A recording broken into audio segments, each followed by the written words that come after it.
Hi there, I'm Dr. Regina Zona, and this is Mindset Monday. Today we're going to talk about the art of feedback and how to actually take feedback and use feedback to actually help you grow as a singer and an artist. So I want to tell you a little story. I had a student several years ago who was auditioning for a young artist program, and this particular young artist program is really good about offering their singers feedback from their audition if they want to see it, regardless of whether they get into the program or not. And so after my student sang her audition, she received the email that said, "Do you want to receive your feedback?" And she said no. And when I asked her about it, why she didn't want the feedback, she said, "Well, I don't want to know why they didn't accept me." But the thing is that she missed a really good opportunity because she is getting feedback from professionals in the business that she wants to be in, and that it's an opportunity to sort of see how it is that you're being perceived. Now, granted, feedback is very subjective, right? Okay, the people that are listening to you have very particular ideas of what it is that they're looking for, what they want to hear, and all of that. And they might, say some things to you that seem out of left field, or perhaps seem not kind, or are not relevant to what it is that you're working on right now. But the thing is that feedback is an invaluable tool that allows us to gain insight into our strengths, as well as perhaps some things that maybe we need to work on. So I just wanted to give you some ideas of why feedback is important. First of all, it allows you to gain new perspectives, right? It gives you fresh insights and alternative viewpoints that maybe we never considered before. Maybe it's something that we never really thought about before. So that this kind of feedback can be constructive criticism that allows us to see things from a different angle. And so maybe it gives us an opportunity to evaluate, oh, okay, well, I never really thought about how I was using my gestures in my performance, and I guess this is the way that they're seeing them, so maybe that's something that I want to address in my practice. It also allows you to identify blind spots. Okay, so look, we all have blind spots that, things that we're just not fully aware of, that we really should address, even if it has never been brought up before. If they comment on the fact that when you walked into the room for your audition, you didn't have any eye contact with them, you didn't acknowledge them saying hello to you or something, you might not have been aware of that. You might have been so focused in on your audition and what you had to do, and perhaps you were nervous and whatever, that you sort of shut them out as sort of a way of protection. But to them, they felt like you were shutting them out and not letting them in at all, and it put them off. So if that's something that you weren't aware of, then that might be something that you want to improve upon in your next audition.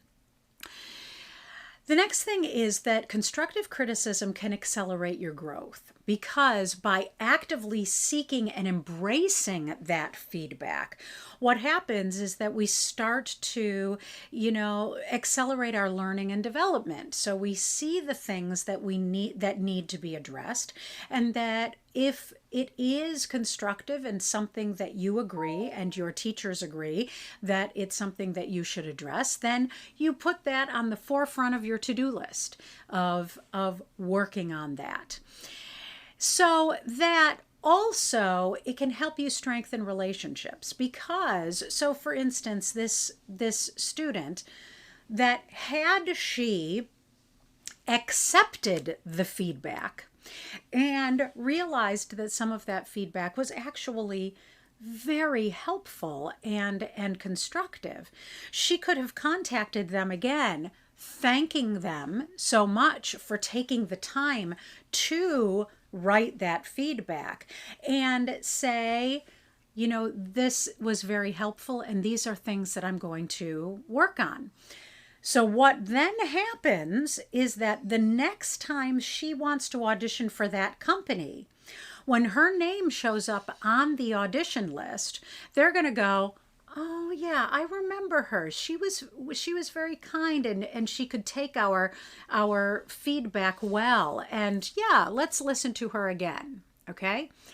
Instead, I'm not saying that this happened, but it could be that when she refused their feedback, then they made a mental note. She doesn't really care about what we say. She's not good or wanting feedback, and therefore she's probably not a fit for our Young Artist program, which is all about taking feedback and constructive criticism and growing and learning from them.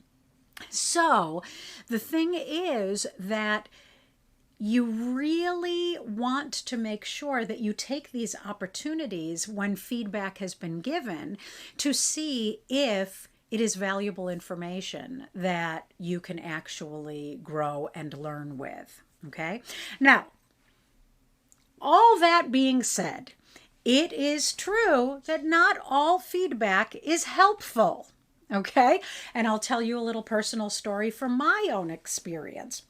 So when I was a young opera singer, I went over to Germany and Austria to do an audition tour. And so I was going to be there for like 2 months, I believe. So the very first audition that I did was in Cologne. And I was singing there for a very specific role that at that time was really perfect in my repertoire. It was a dramatic coloratura role.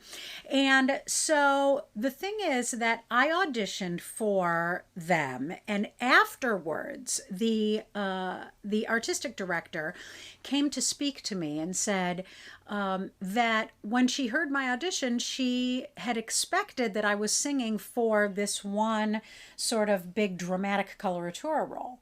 But she said my voice wasn't big enough, and that what I should really be singing is the lighter lyric coloratura role.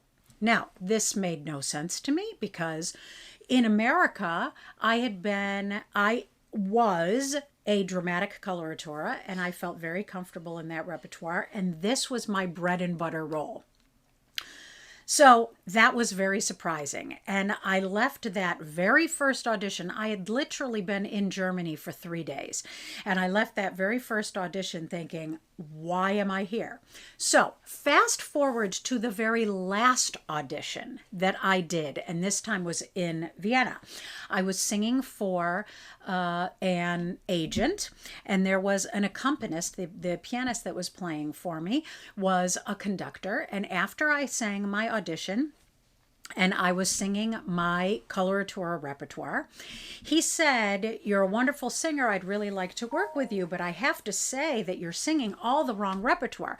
You shouldn't be singing coloratura repertoire. You should be singing spinto and dramatic repertoire because your voice is so big." Okay, so there we go. 2 separate things of feedback that are 2 diametrically opposite viewpoints. All right. And so at that point, I realized, okay, you know what? I can take what they're saying into consideration, but ultimately, the most important opinion is the opinion of myself, my voice teacher, and my agent. And I can take that feedback to them and see what they think about. But ultimately, I am in control with my support team. So, again, some feedback you just take with a grain of salt. Other feedback you consider carefully. Other feedback you know immediately. That is something that you need to go in on. All right. So just make sure that you listen. You listen actively and you consider, and then you decide whether or not you're going to do something with that feedback. Okay, so I always end these Mindset Mondays with a quote, and today's quote is from Margaret Chase Smith. It says, "Every human being is entitled to courtesy and consideration. Constructive criticism is not only to be accepted, but sought." All right, so check out some of that feedback that you've received and evaluate whether or not you need to do something about it. Take care. Have a great week.